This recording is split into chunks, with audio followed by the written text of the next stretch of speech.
Um, One thing about them, you mentioned, I mean, we will have a look at some of the problems with them and the contradictions. One thing just about them, I think, is you might have some comments on, is they are very wide, very general. I know one of the reasons that they are so general is to make sure that you can get 193 people to agree with them. So that does bring its limitations, and as you mentioned earlier on, there are sort of narratives now being created around each of the goals, which make specific, that line up with the targets and that. What do you think about the breadth of them and the fact that they are actually very wide? Yeah, I mean, as you say, I mean that's often said as a contradiction, but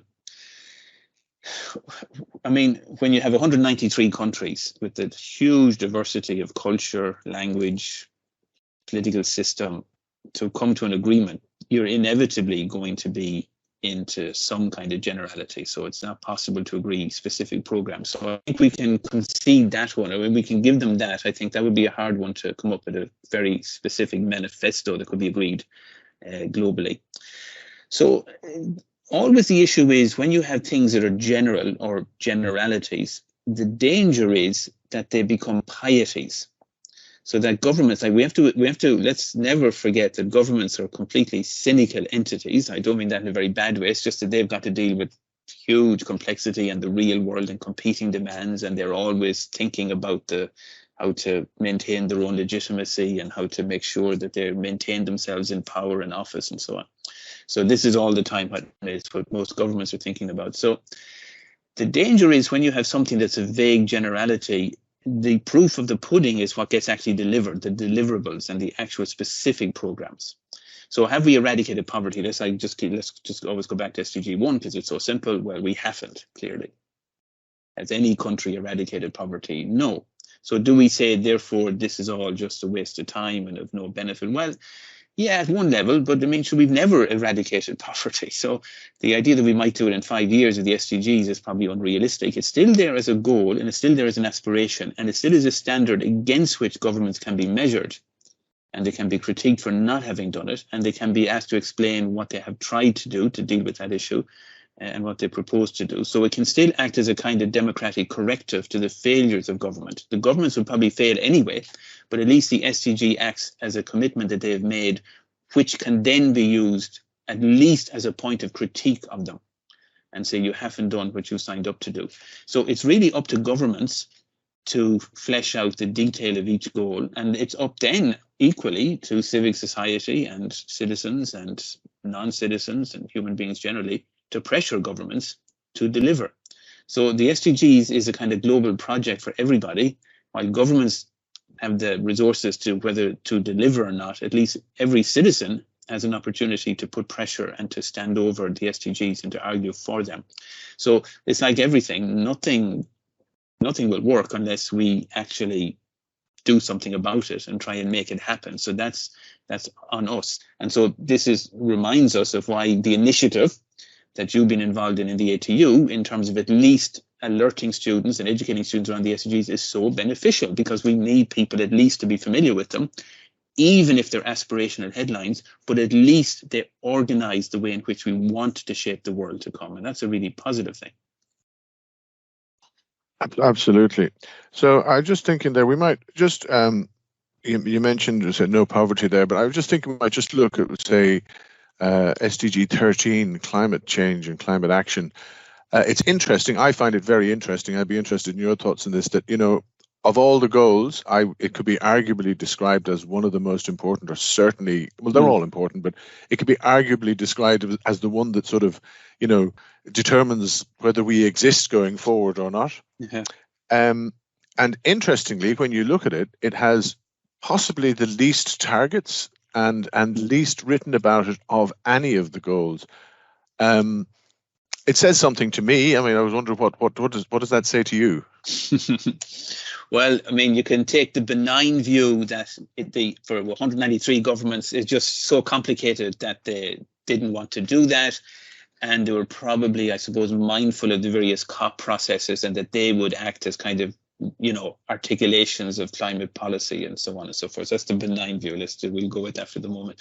The other view on it, and this brings us into the difficulties with the SDGs or the contradictions, is that governments are not stupid. I mean, they're intelligent, rational entities, and they have access to a lot of information and a lot of advice. And while they may, in public, try to spin reality, they themselves have to deal with reality as it actually is. So I think governments are probably very aware of the implications of what it would actually mean to actually deal with the climate problem.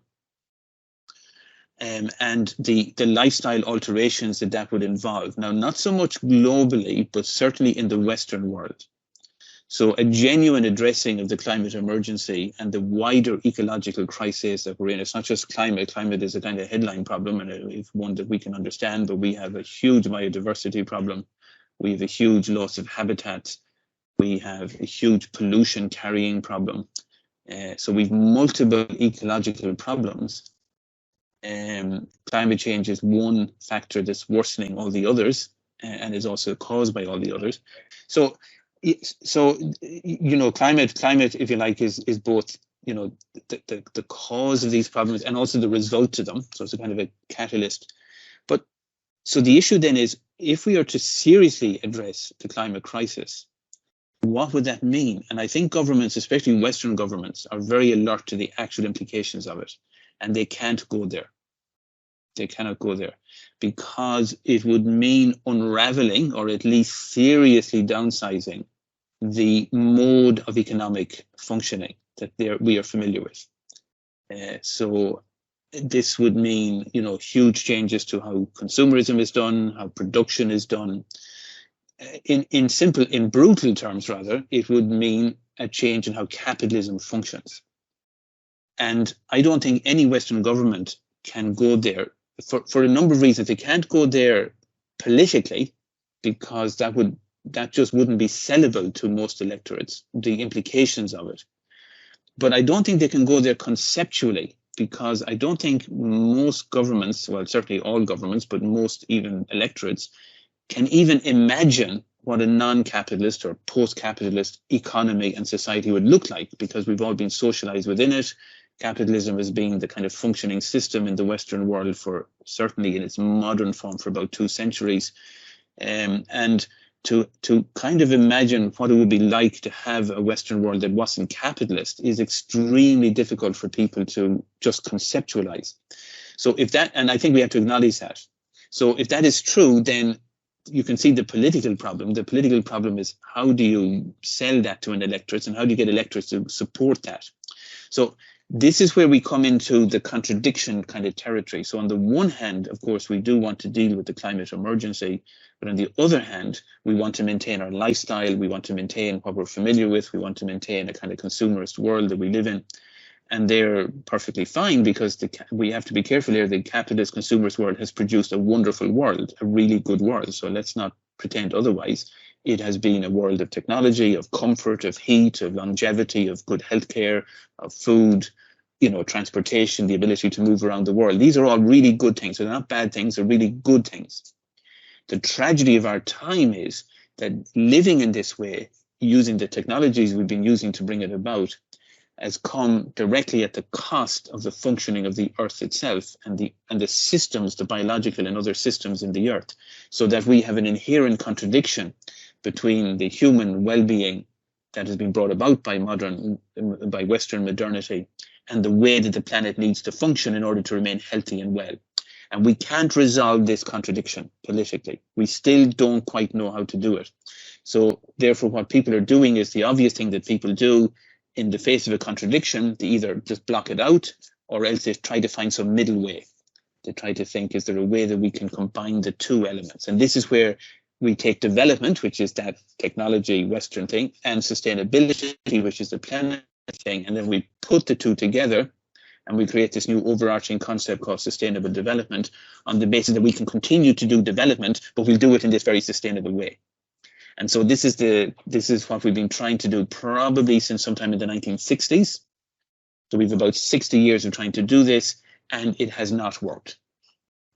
it has not worked for us. So we've given it a good shot, and every government has done it, but it hasn't worked. We know, and again, that's not a political claim, that's an empirical statement, because we can measure what has been happening to the natural systems of the Earth over those 60 years, and they've deteriorated significantly. They're not improving. So not only have we not stabilized the planetary disaster, we've actually worsened it.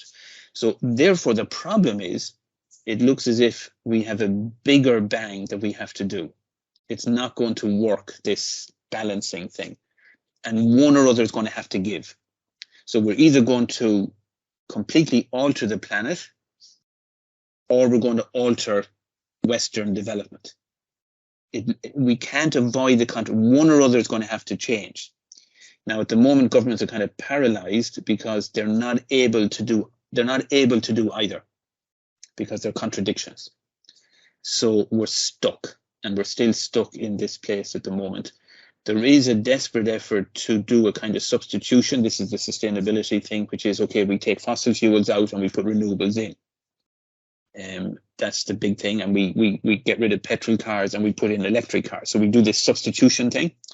But that's not going to work. I know it sounds right, but it's just not going to work, because you still need vast amounts of embedded energy, and you need vast amounts of physical resources to make that substitution. You need vast amounts. We have to build vast amounts of things to do a simple one-to-one substitution. And you can take electric cars, you can do an analysis. Electric cars have vast amounts of embedded energy, and for them to pay back their environmental benefit, they need to be driven for huge distances and huge, it takes many years for them to actually begin to show a positive net gain. But we're pretty clear now from the UN panel on climate change that the time horizon that we are facing before we hit critical climate change alterations is now measured in years, not in decades anymore, but in years. And we have 2030 as a new target for at least a 1.5 stabilization of the planet. That will not be met. No one ever believed it would. So we're going to hurtle over that pretty soon. And then we're going to start moving very quickly towards a 2-degree global temperature rise. And at that point, it looks as if we will not be in control of the further rises. In other words, the feedback systems will begin to get out of our control.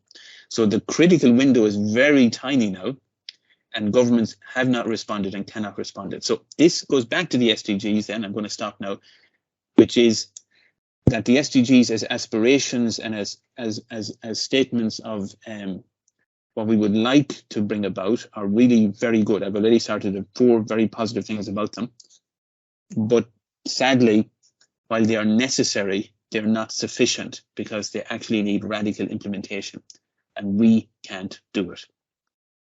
That's just the truth of it at the moment, at least. Yeah, there are huge challenges. I think mentioning the deadline being in years in terms of decades, and then hurtling past the 1.5 into the 2-degree impact is a frightening prospect. And I think more people just need to be aware of the reality of it and the short time spent, the short time frame that we have. So I think the reality political issue mix there is kind of very problematic in the UN and the delivery of the UN development goals. So I suppose one of the reasons when we started off on climate change is that the reality of trying to get 193 different groups of organizations of countries to agree to a set of principles is remarkably challenging. And I think climate change is probably the one area where you point out that there's so many issues that are intrinsically linked to the economics and the fabric of society that make that particularly challenging. Some of the other ones are probably going to be easier to achieve because nobody really has any hidden agenda probably in getting rid of hunger or poverty. Whereas climate change, there's a lot of hidden agendas there. There's industries that are built on continuing climate change, unfortunately, and that unfortunately is a reality going forward.